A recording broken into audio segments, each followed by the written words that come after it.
Les gens adorent les histoires de traders qui font une grosse bêtise sans faire exprès. Je ne parle pas de ceux qui accumulent des positions énormes et qui se font attraper par la patrouille, coucou Jérôme. Je parle des traders qui font la boulette du stagiaire, ajouter ou retrancher des zéros à un ordre ou acheter le mauvais produit.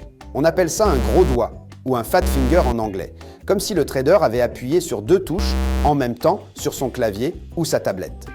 Dans la pratique, ce genre de bourde se produit régulièrement, mais la plupart du temps, elles sont repérées par les filets de sécurité automatiques mis en place par les intermédiaires financiers. Jean-Kévin, viens au tableau. On va imaginer que tu es un trader, même si j'en connais pas, qui sont fringués avec un survêt, Adidas violette et des claquettes Lidl. Donc Jean-Kévin a vendu 100 000 actions Air Liquide à 1,80 € au lieu de 180 €. Du coup, son écran va se mettre à clignoter dans tous les sens. Mais il se peut que Jean-Kévin ait fait tomber son lait fraise sur sa tablette au moment où l'alerte clignotait et qu'il ait confirmé par erreur son ordre en essuyant l'écran. Quelle truffe! Dans ce cas, il est encore possible de faire annuler la transaction dans la demi-heure selon le règlement de plusieurs marchés occidentaux. Même annulé, un ordre foireux peut faire des dégâts.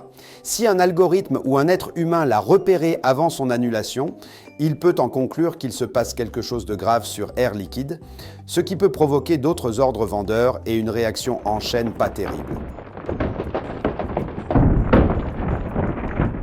Pour finir, il y a le cas où Jean-Kévin est le gros chat noir de l'année. Non seulement les protections mises en place ont été déjouées, mais en plus, l'ordre n'a pas été détecté par la suite comme étant erroné. Ça peut provoquer un beau bazar. Généralement, l'intermédiaire financier subit des pertes, une place boursière peut être déstabilisée et des sanctions finissent par tomber de la part des régulateurs. Mais ça fait toujours de bonnes histoires. Jean-Kévin, avant de retourner à ta place, tire sur mon doigt, on va faire marrer la classe. Si vous avez aimé ce cours, laissez-moi un pouce bleu. Et surtout, pensez à vous abonner à la chaîne Zone Bourse en cliquant sur ce gros logo au centre. Merci mes canailloux.